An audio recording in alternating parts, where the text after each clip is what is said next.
All right, how are we doing? We're live again here, and we're going to talk two brains in one. My name is Coach John with Freedom Nutrition Coaching. If this is your first time tuning in, welcome. Great to have you here. Really, so there's a struggle that we often find ourselves having, and it's this: I know what to do, but I can't seem to do it. And so, really, what I want to share with you is actually six proven strategies using what we call like the fast brain and the slow brain to help you get unstuck. So, really, what we want to do is we want to go from knowing what to do to not only being able to do it, but actually make it easier. And we do this by working with our brain the way their brain actually works. And so, where does this come from? Well, I think about kind of my own story, my own struggles with weight loss and the things that I've done over the years. And for many years when I was trying to lose weight, I got really into like meal plans. I got into supplement science. I had a whole supplement store. I had a whole store of supplements at my disposal to use. I tried many different diets, many different meal plans, and I was even at that time coaching people because I'm a pretty good coach. Well, actually, I'm a really good coach. I'll say that. Even back then, I was a quite a good coach. Even though I was struggling with my own weight, I was really able to coach other people effectively. And so the thing that I wrestled with and the thing that I felt so frustrated by was this idea that like I knew what to do in theory, but I couldn't seem to stick to it for any length of time. And so I'm curious if this is actually, if this is something you've ever experienced and something to reflect on. I like to call this the gap. So that's like living in the gap, not the store, the gap. I hear that now. But actually, it's the space between knowing and doing. So if you think about like, have you ever struggled with, finding yourself repeating a pattern? If you ever start to kind of observe your behavior and you notice there's a certain behavior pattern that's kind of on repeat, it might be like, going back to the pantry at night, or maybe eating a little bit more than you should at mealtime. This idea that living in the gap is really that space again between knowing and doing. And that's what we find ourselves saying. Like, I know what to do. Why can't I do it? And we say this, and we feel really frustrated. And very often we want to blame ourselves, right? So we get discouraged because we go, I have this knowledge in my head.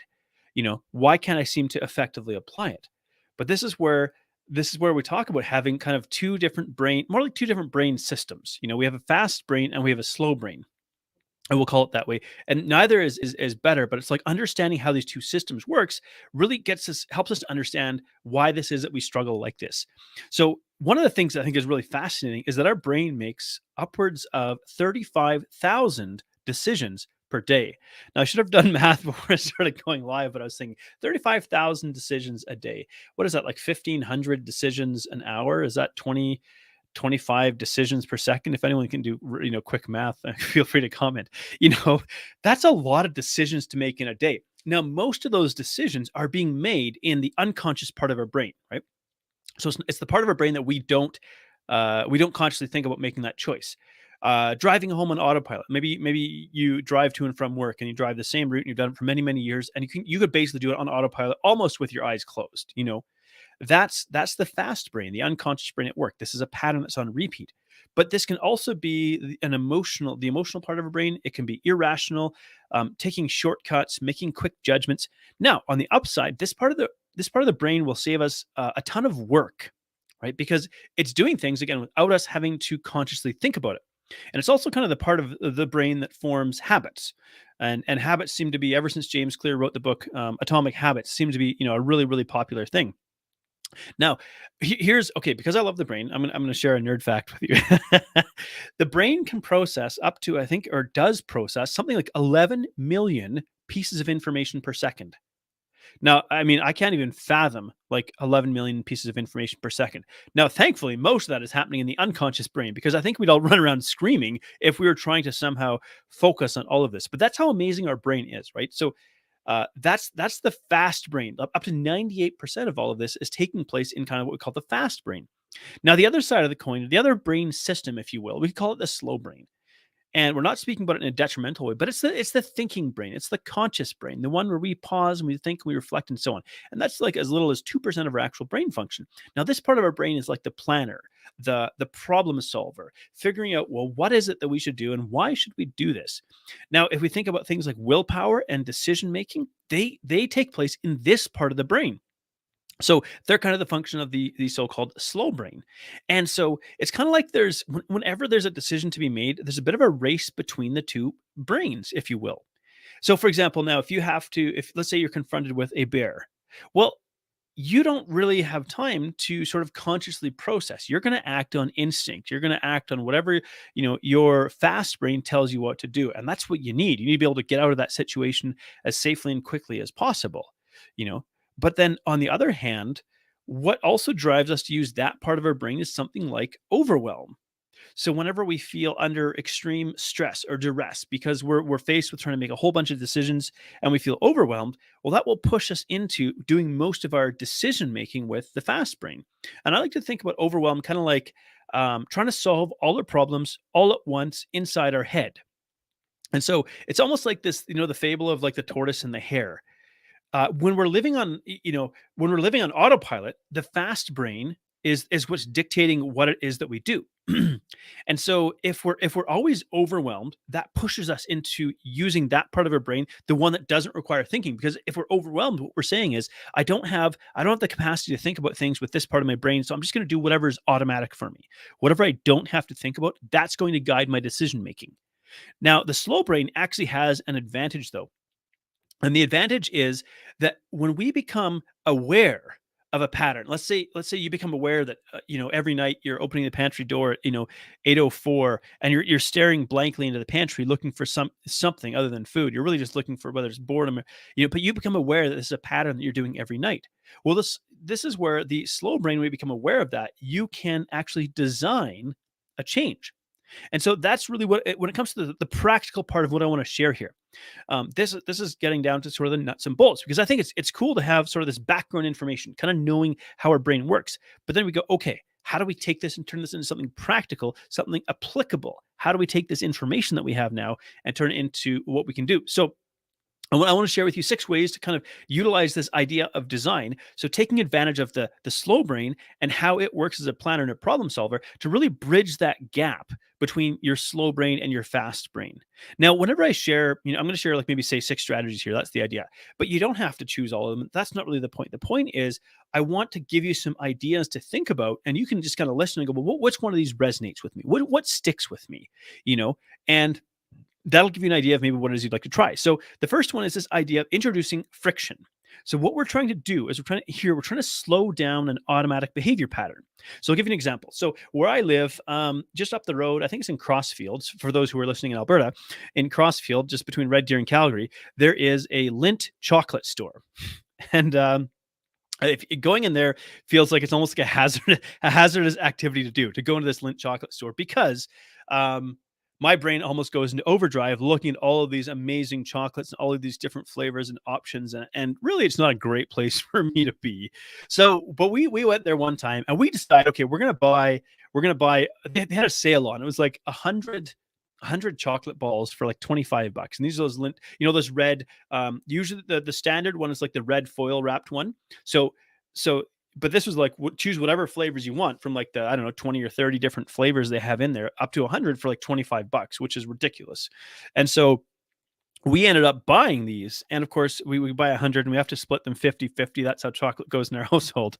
And then we discovered when we were splitting it 50-50 that there was actually 107 in there. So actually went to 53 and a half, just to give you an idea of how chocolate division happens in our household. Now, for me, because we have these, I have this bag of like 53 Lindt chocolate balls, 53 and a half. Well, I ate the half pretty quickly, but now like my brain is always thinking about it. Like I want to eat them. So if I was to take these and put them in a dish and put them somewhere where I could see it, every time I walk past, I'm going to want to reach for one of those chocolate balls. Even if my conscious brain goes, that's not a great idea for your health, it doesn't matter. Fast brain wins every time. And so this idea of introducing friction is, how do we slow down that automatic behavior? So what I actually did is I took this and I put these chocolate balls in my deep freeze in the basement. So what I'm doing is, so now if I get this impulse, because believe me, I don't dare touch my wife's stash of chocolate. That's a really hazardous thing to do as a husband. Okay. I'm just kidding, my wife, but yes, that would introduce friction into my wife and my relationship if I was to touch her chocolate supply. We don't do that. So I've got my own stash of these Lindt chocolate balls. So what I do is I put them in my deep freeze downstairs. So now if I get the urge or the impulse, so the fast brain goes bang, I know that I have those Lindt chocolate balls, I want one. But now I have to go down the stairs and down into like my cold room where my freezer is and dig them out of the freezer to get something. So what that does is that introduces an opportunity for me to think about the choice. Do I really want this right now? Do I really want this? Was I bored? And look, sometimes I'm going to say yes. But then, so what I've done is I've just implemented a little bit of friction to interrupt the automatic impulse to just grab something and pop it in my mouth without thinking about it. So, there's other ideas that you can implement this as well. One I like to think of, I call it like the stop sign method. So if you get one of those jumbo, Costco supersized bags of potato chips, it's like a few pounds or a few kilograms or whatever. You would divvy them up into smaller portion sizes. And the reason why you could do something like this is when it comes to container size, especially if you're given a snack food, the impulse is to eat to the bottom of the container. And this was actually studied in a movie theater. So what they did with these participants is there is free popcorn night at the movie. They don't realize they're going to be a part of the study. So people are just going into the theater and they're getting handed buckets of popcorn. Some people got small, some people got medium, some got large, some got jumbo. And what they discovered is over the course of the movie, no matter what the size of the container was, people ate the entire container. They ate right to the bottom.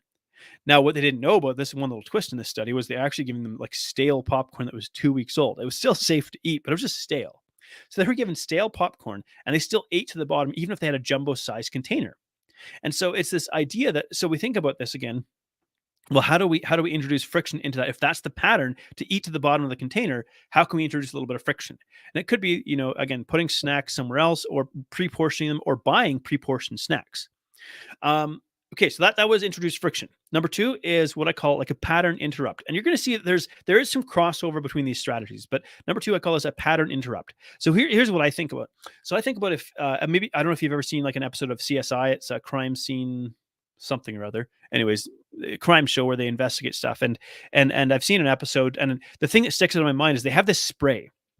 And so they go to this crime scene and they spray this stuff down, and then they shine like an ultraviolet or a blue light or a black light on this spray, and all of a sudden stuff magically shows up. I don't know if this actually works in real life. If anybody knows, about crime and forensics and stuff, does this actually work in real life, or is this just TV stuff? But anyways, what I'm picturing is if we had this spray, and let's say we could spray this on like the floor of our kitchen or something like that, and shine that black light over it and see what shows up. What we'd actually probably see is a movement pattern. We'd see a pattern of footprints. Just say you walk in and out of your kitchen in bare feet. We'd now see a pattern of footprints.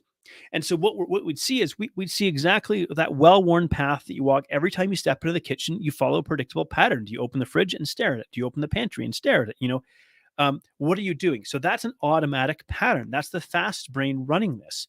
And so let's say, okay, for example, you have that big old Costco sized bag of potato chips in the pantry. And, after a busy day at work or whatever, you get home, drop your keys and wallet off, kiss your kids and wife or husband or whatever. And now you just like wander in the pantry and open the door and this big old bag of chips is staring at you. Well, you're probably going to want to dive into that. And so a way to interrupt that pattern could be, for example, put a big sticky note on there that says, do you actually want this? And what that does is that catches your attention and you go, do I actually want this? So you've just interrupted an automatic pattern. Pardon me. Another example of this would be, maybe you've heard of like putting a rubber band around your wrist. And every time you have a negative thought towards yourself, you kind of snap that rubber band. That's just interrupting what is a pattern of like falling into this pattern of negative thoughts. Another thing that I like to have my clients do is actually take photos of their meals. It's a really, really simple way to interrupt, because maybe you sit down at the meal and you're a really fast eater. You just dive into it and make the food kind of disappear. That's how I used to eat. I was an incredibly fast eater. My wife used to put her hand on my shoulder and say, "Hey, you can slow down and take a breath," kind of thing. But I used to eat like this was my last meal on earth, and I hadn't seen one for 3 months or something. Now, so we introduce a little behavior like snapping a photo of your meal that triggers the conscious brain now. So we now go to the slow brain and go, let's have a look at this and let's take a picture in our mind of what we're about to do and think about that action. So that's number two, putting a pattern interrupt in there. Number three is design your environment. And this is kind of, again, something connected to these other two in a sense. So my wife one time brought home this bag of Costco size M&Ms. For those who aren't familiar, Costco is this giant warehouse type store where you buy things in ridiculous bulk. So she brought home this Costco size bag of M&Ms, and I want to say it's over 2 kilograms. It's like more than 5 pounds. 5 pounds of peanut M&Ms in a bright yellow bag. Just not a great idea to bring into the home. And again, if I was to put that on the counter, I'd probably just be grabbing a handful of M&Ms every time I walk past there, right? Just that idea. So when we think about designing an environment, so instead what we did is we took that bag of M&Ms and we put it in the bottom of the pantry, and we put it behind like a bag of flour and a jar of pickles and things like that. So if we wanted to get to those M&Ms again, we had to move some things out of the way, and it's kind of similar to this introducing friction. But what we're thinking about now, how do we shape our environment? Because the flip side of that is, let's say in the fridge, if you start to put like vegetables at sort of the higher shelves instead of in the bottom of the crisper in the back where they just kind of go to die and form different like fungus blooms or something. Instead, you put them in a visible part of your fridge. That's maybe the opposite side of like designing your environment. One of the things is very often I'll ask my wife just not to bring home foods that are something that I struggle to regulate my consumption of. So if there's certain trigger foods that it's really hard for me to resist eating these, it's a trigger for me or whatever, maybe just don't bring that home. So thinking about, that environmental design, because remember, if our brain makes 35,000 decisions a day, we don't want to waste kind of some of that decision making, that brain power on just fighting back and forth about whether or not I want to eat something. And so if it's not available to you, it takes that option away, and we end up like not wasting brain power on something like that. So number 4 is slow down with a breath. Now, I like this one because I think about it as like the fastest and kind of most portable way to bridge that gap between the fast brain and the slow brain. Just one slow breath. And we can even try this right now. You're not live, but I am. So, but really, think you just breathe in through the nose slowly and then breathe out through your mouth slowly. Just I always close my eyes when I do that. And when I do that, I actually visualize like the weight of the world lifting off my shoulders. That took what, 4, 5, 6 seconds? You could slow it down, maybe make it take 7 or 8 seconds kind of thing, right? But what's really interesting is when you do that, it's like, what do you notice about yourself when you do that? That whenever we start to pay attention to our breath and how we're breathing, instead of, we're now bringing something that's an automatic process run by the automatic part of our brain into our conscious awareness. Like I said, so for me, I kind of visualize like the weight of the world lifting off my shoulders. Number 5 is speed up the slow brain. So if we think about again the fast brain, slow brain, what I'm kind of meaning by this, maybe I'm trying to make it sound catchy to speed up the slow brain, but really what I'm thinking of is, can we transfer a skill from the slow brain to the fast brain? And that's exactly what we do when we actually practice developing habits. Is as we repeat a behavior, as we repeat a helpful, healthy behavior, and the more times we repeat it, the more it sort of gets imprinted in our brain and it gets moved over to the part of our brain that doesn't have to think consciously about it. Now, what's really, I think, crucial about this, so again, if we think about now like sort of behavior design or lifestyle design here and using how our brain forms habits, what we want to think about is what is a behavior that I can repeat quite easily? So, for example, let's just say you decide you want to take up running. Okay, hey, I'd like to lose some weight. I'm going to take up some running. Okay. Whoa, my shredder just like under my feet just like went off. Yeah, sorry, that just made me jump. All right, cool. You get entertained when you're live. So sorry, let's bring this back. We're talking about behavior and sort of habit design here, and transferring skills from the slow brain to the fast brain. There we go. Yeah, my brain just totally got interrupted by that. Now, so what we want to think about is running. There we go. That's what I was talking about. So we're talking about, okay, I want to learn how to, or I want to take up the habit of running or something like that. If you were to say, I want to run, for an hour a day, 5 days a week, but right now you don't do any of that. That's a really, really huge jump in behavior. Way too like, and so that's a really difficult behavior to repeat and to form as a pattern. And so if you're wanting to build a habit, what you want to do is make it repeatable. You want to make it as kind of as small as possible to repeat. And I call this setting like CMGs, or can't miss goals. So instead of that, I would say, okay, what I really want to pattern is regular activity. That's the habit I want to build. So instead of saying I'm going to go for a run for an hour a day for 5 days a week, what I might say is every day I'm going to go for a 5-minute jog. Okay. So now I can always do more than that. I always have the option of doing more. But if I say, okay, every day I'm going to go for a 5-minute jog, that feels really, really easy to do, even on a difficult day or a day that I feel really busy. So now what I've done is I've picked a behavior that has a high degree of repeatability.